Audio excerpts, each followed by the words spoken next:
Alam niyo ako, hindi ako magsasaka. Pero sanay ako magtanim. Hindi yung tanim bala. Hindi tanim drugs. Marunong ako magtanim ng salita ng Diyos. Pag ito'y tumubo sa iyong puso, ingatan mo, mahalin mo. Sabi ng Proverbs chapter 4, verse 13, ang salita ng Diyos ay mahalaga. Kaya sa lahat ng mga nandito, pahalagan niyo ang paglilingkod sa Diyos. Everybody say, praise the Lord! Praise the Lord! Itong sinasabi natin na salita ng Diyos, ito po'y good news para sa maglilingkod sa Diyos.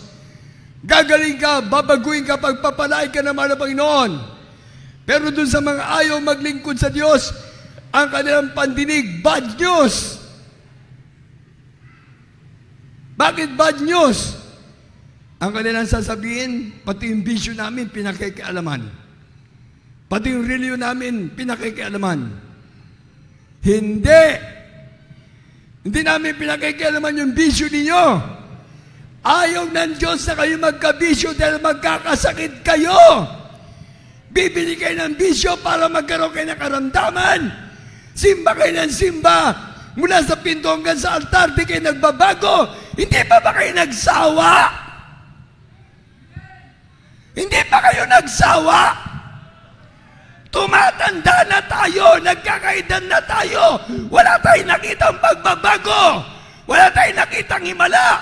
Wala tayong naramdaman na presensya ng Diyos.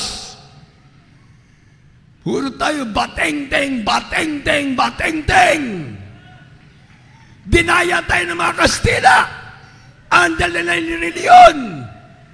Pero ang dala ng Jesus Miracle Crusade, pag-ibig ng Diyos, kaligtasan, gagaling ka, maging anak ka ng Diyos, pagpapalay ka, higit sa lahat maging tagapagmana ka ng buhay na walang hanggan.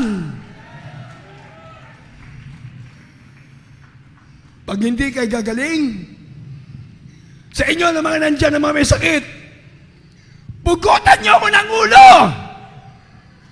Umawang na kagad kayo ng itak. Kung kayo may mga karamdaman na hindi kagaling, pugutan niyo ako ng ulo. Kung kayo may mga bisyo at hindi kayo magbabago, putulan niyo ako ng kamay at paa. Pero kahit kailan, 20 taon ko nang sinasabi yan, nandito pa rin ang aking ulo, nandito pa rin ang aking kamay, nandito pa rin ang aking paa. Dahil ang Diyos ko'y nagpapagaling! Ang Diyos ko'y nagbabago ng buhay ng tao! Ang ating mga pastor, ang mga MP, ginagalit niya. Hindi ko kayo aatrasan. Sabi ng ating mga pastor, hindi ko aatras sa inyo na isang dangkal. Hindi ako natatakot sa inyo mga baril. Dahil mahal kayo ng Diyos, mga MPA, mahal kayo ng Diyos. Maglingkod kayo sa Diyos. Kaya dito sa ating manalagawain, mga military at mga MPA, hindi nagiging magkaaway, nag-aakapan sila. Dahil ang Diyos ay pag-ibig. Ang Diyos ay mabuting Diyos. Ang mga Abu Sayyaf sa Mindanao, sabi ng mga Abu Sayyaf, mga commander, gagawin namin pataba ng Mindanao si Evangelist Wilde Estrada Almeida. Sabi ng ating mga pastor, hindi ako natatakot sa inyo. Kaya pinuntahan niya. Nandun ang mga 21 sipadan hostages. Pinuntahan ng ating mga pastor. Ipinag-pray ang mga 21 sipadan hostages. Pati yung mga nagsabi na mga commander na gagawing pataba ng Mindanao ang ating mga pastor sa Ulusulo, mas nauna pa silang nangamatay. Ang ating mga pastor, nandyan sa Maynila, ang lakas-lakas, buhay na buhay. Patuloy tayo ipinagpe-pray na marami pa maligtas, marami maging anak ng Diyos, maraming magmamana ng buhay na walang hanggan. Katunayan, kasama natin 2 araw, ating beloved one of the 12 prayer warrior, ating beloved Brother Danny Cuarteros. Siyang nag-preach ng unang araw, Biyernes at Sabado. Yan, nakalagay dyan mismo sa ating streamer. Communism is Satanism. Ang katuruan ng komunismo ay sa demonyo. Binibiktima ang maraming tao na ayaw maglingkod sa Diyos. Ang gusto nila, rebellion, gulo. Ang gusto nila patayan. Walang kapayapaan sa kanilang puso at isipan. Walang maayos na buhay. Pero dito sa ating banal na gawain, marami ng mga MPA, marami mga Amazona, marami mga rebelde, naglilingkod na sa Diyos, nangangaral ng salita ng Diyos, kaya wala na sa kanila ang doktrina ng komunismo. Ang nasa kanila ay doktrina ng Diyos. Ang Diyos ay pag-ibig. Everybody say, praise the Lord! Palakpakan natin pinakamamahal na Jesus. Ilagay natin sa ating puso't kaisipan. Ito naman. Tatlong uri ng klase ng tao sa Biblia. Pakinggan nyo mabuti. Maaari ngayon na madidinig. Tatlong uri ng klase. Tatlong uri ng klase ng tao sa Biblia. Una, mga walang Diyos o hindi kumikilala sa Diyos. Mga ateista. Yung ayaw maglingkod sa Diyos. Kaya baka pati yung mga nagtuturo ng komunismo. Mga ateista, ayaw. Walang Diyos, kaya sila naniniwala na ang tao galing sa unggoy. Ang pangit naman. Ang pangit naman ng tao galing sa unggoy. Kawawa yung mga magsasaka, hindi na magtatanim ng bigas. Hindi na mahuli ang mga isda sa dagat. Di ang kakainin natin puro saging. Dahil kung tayo'y galing sa matching, galing sa unggoy, lahat tayo kakain na lang ng saging. Saging sa umaga, saging sa tanghali, saging sa gabi. Yun ang paniniwala ng mga ayaw maglingkod sa Diyos. Pero tayo'y mga anak ng Diyos. Kumakain tayo ng masarap na pagkain. Nandito nga sa likod ko, Jollibee, Chowking, Inasal, Shakey's, McDo. Kung ikaw ay matching, papasok ka dyan. Tao ka. Tao tayo. Amen. Sarap-sarap kumain eh. Pero alam nyo, pag kumakain ako, sumasakit ang tiyan.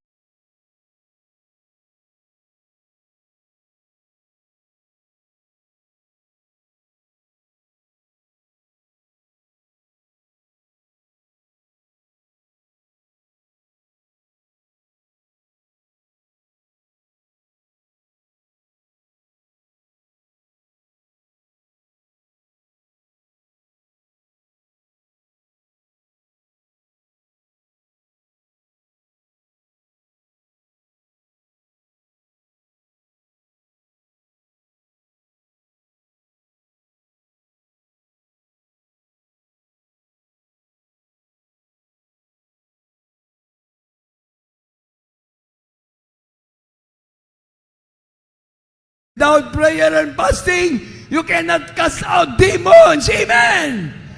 Wag walang panalangin at pag-ayuno. Ang turo ng komunismo, hindi matitigil yan.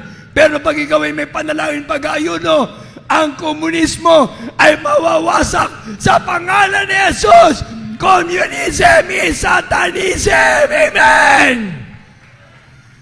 MPA ka. Gusto mo pumunta sa impyerno? Hindi ka naglilingkod sa Diyos. May kamay ka, may mata ka, may paa ka. Pag ikaw ay makasalanan, ang sabi ng Biblia, mas mabuting wala kang mata na nasa impyerno ka. Mas mabuting wala kang kamay na nasa impyerno ka. Mas mabuting wala kang paa. Grabe, oh. Wala kang kamay. Maraming tao ngayon, walang mata, walang paa. Kawawa naman, papunta sa impyerno dahil di naglilingkod sa Diyos.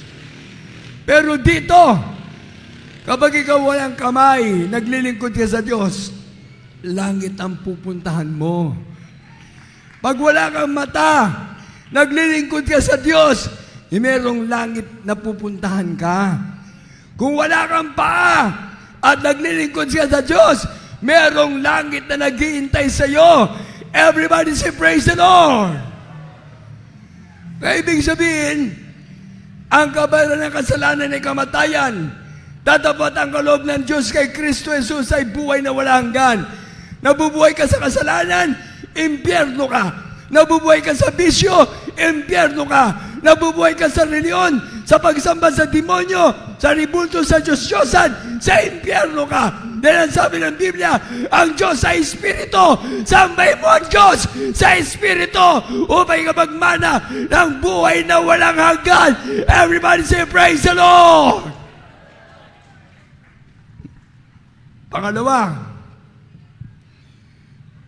mga taong maraming Diyos-Diyosan. Mga hindi tunay na mananamba sa Diyos. Basahin 1:4-22,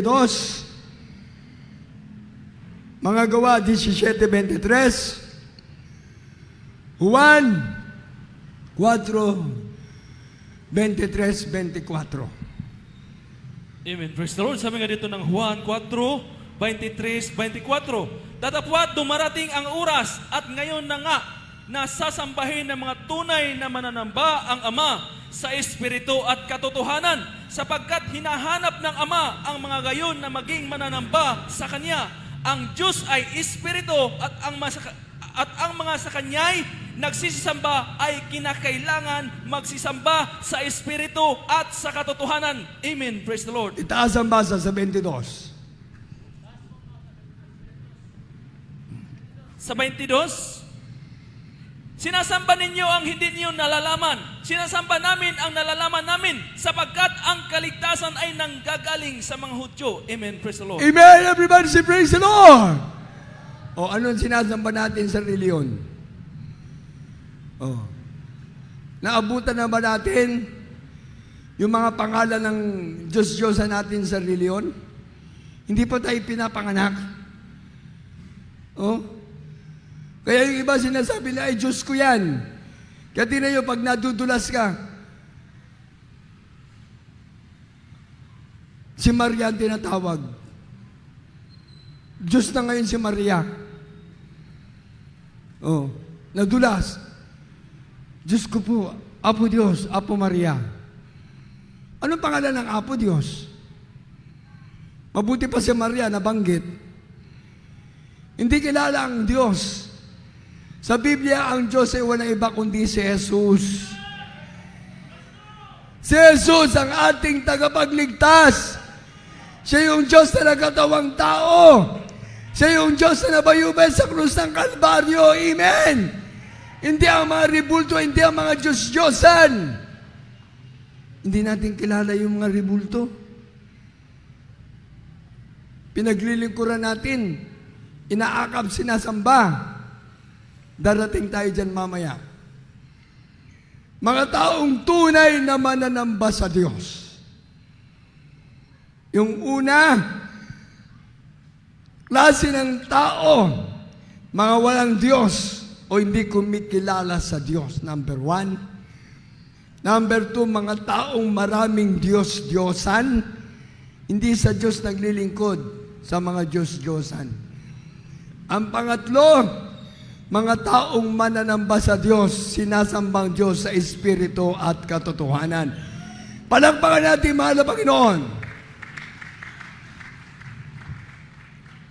I-shortcut ko kayo. Tandaan niyo ito. Darating ang isang araw, na magaganap sa ating bansa, sa buong mundo, ang tatakan ng 666. Delikado ito. Listen carefully, beloved brethren, beloved peoples of Abra. Listen carefully. Darating isang araw, nasa Revelation chapter 13, 16 to 18, lahat ng mga tao sa mundo, lahat ng tao, lahat ng gobyerno sa mundo, lahat ng reliyon sa ibabaw ng mundo, nandyan sa Revelation chapter 13, 16 to 18. Basahin muna natin yung verse 6. 16. Revelation 13, verse 16. Dito po sa Apokalipsis, Kabanatang 13, ang talata po ay 16 hanggang 18. Dito po ang nasusulat. At ang lahat, maliliit at malalaki, at mayayaman, at mga dukha, at mga laya, at ang mga alipin, ay pinagbigyan ng isang tanda sa kanilang kanang kamay o sa noo, at nang huwag makabali o huwag makabili o makapagpili ang sinuman, kundi siyang mayroong tanda sa mga tuwid ay ng pangalan ng hayop o bilang ng kanyang pangalan. Dito ay may karunungan. Ang may pagkaunawa ay bilangin ang bilang ng hayop, sapagkat siyang bilang ng isang tao, at ang kanyang bilang ay 666. Amen. Ang liwanag yan. Number of the beast. Satan mark. Tatak na ng demonyo. Verse 6. Para sa mga tao sa ibabaw ng mundo. Bata, matanda, mayaman, mahirap. Akong babasa. Ang lahat maliliit at malalaki at mayayaman at dukha. Maliliit, malalaki, mayayaman at dukha, yan ang uri ng tao sa sanlibutan. Mga laya at mga alipin, pinagbigyan ng isang tanda sa kanilang kanang kamay o sa noo. Para sa tao yan. Verse 6. Bakit sa kamay? Sa ibang mga bansa, meron na. Yung sinasabi nilang microchips. Nililito muna lang ang tao. Microchips, nilalagay na nila sa kanilang mga kamay. Sa noo. Para hindi muna mapansin. Dati isang araw, ilalagay na sa noo. Dot. Yung pala 666 na. Bakit sa noo? Madali ka lang yumuko. Aandar na kagad. Yung tinatawag nilang machine. Kamay, igaganon mo lang. Aandar na kagad.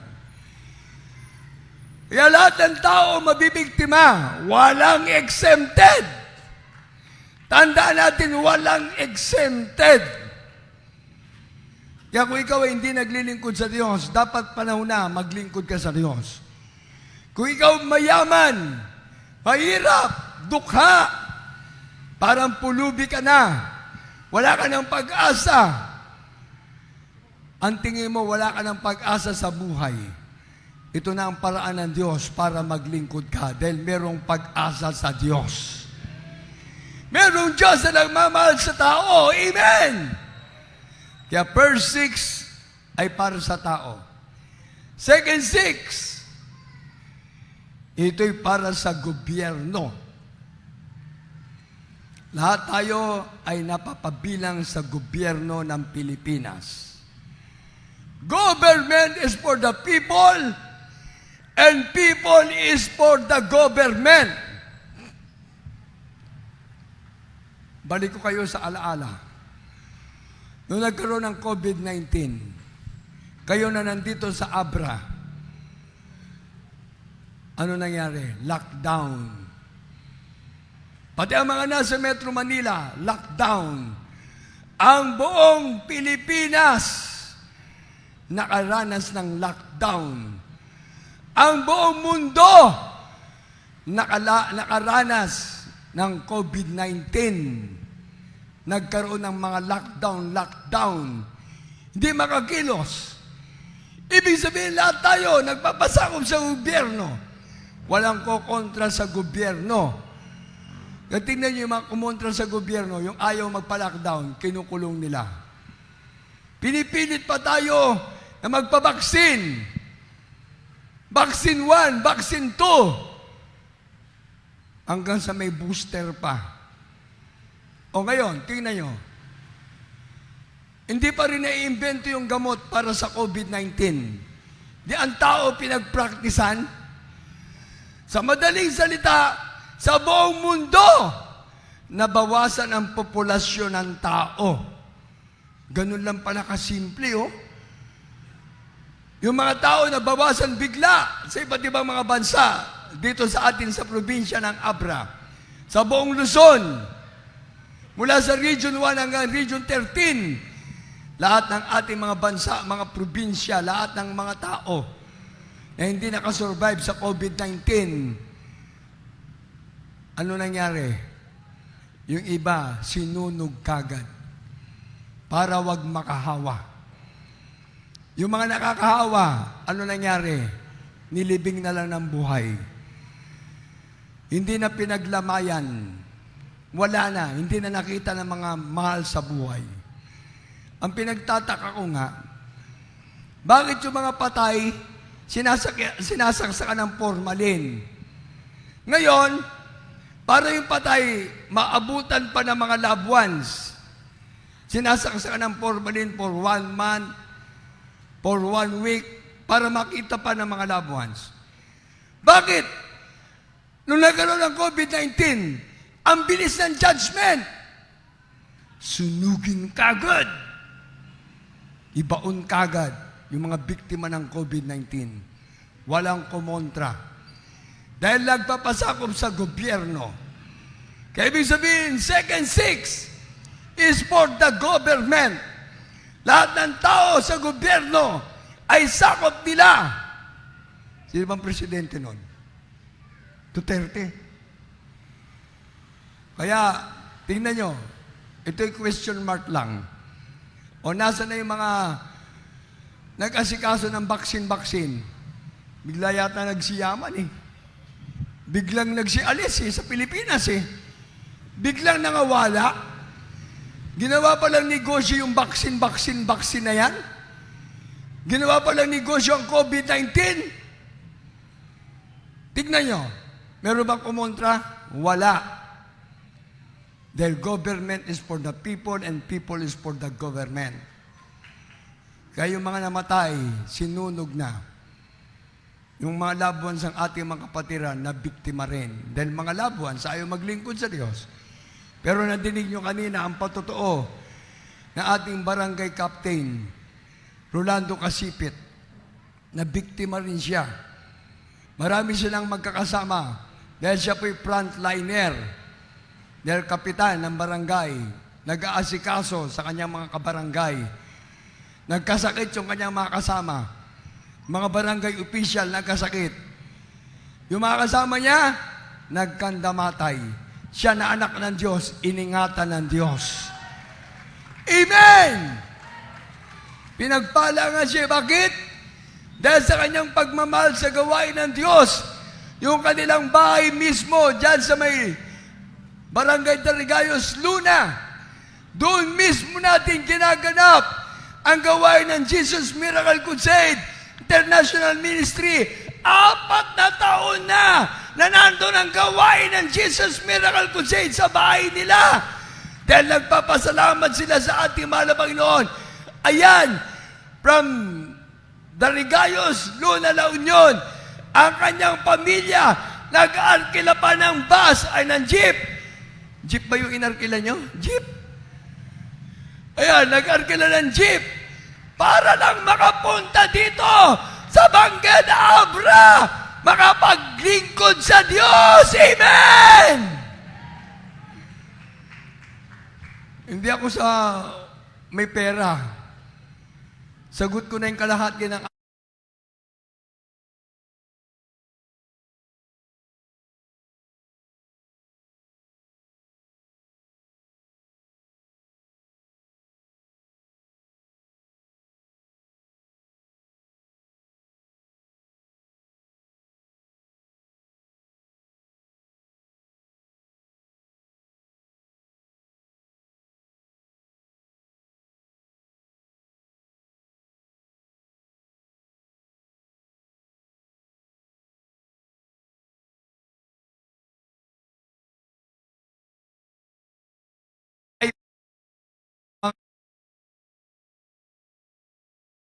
Amen! Yung mga nandiyan galing sa Baknotan. Wala yata ang taga Baknotan. Wala na.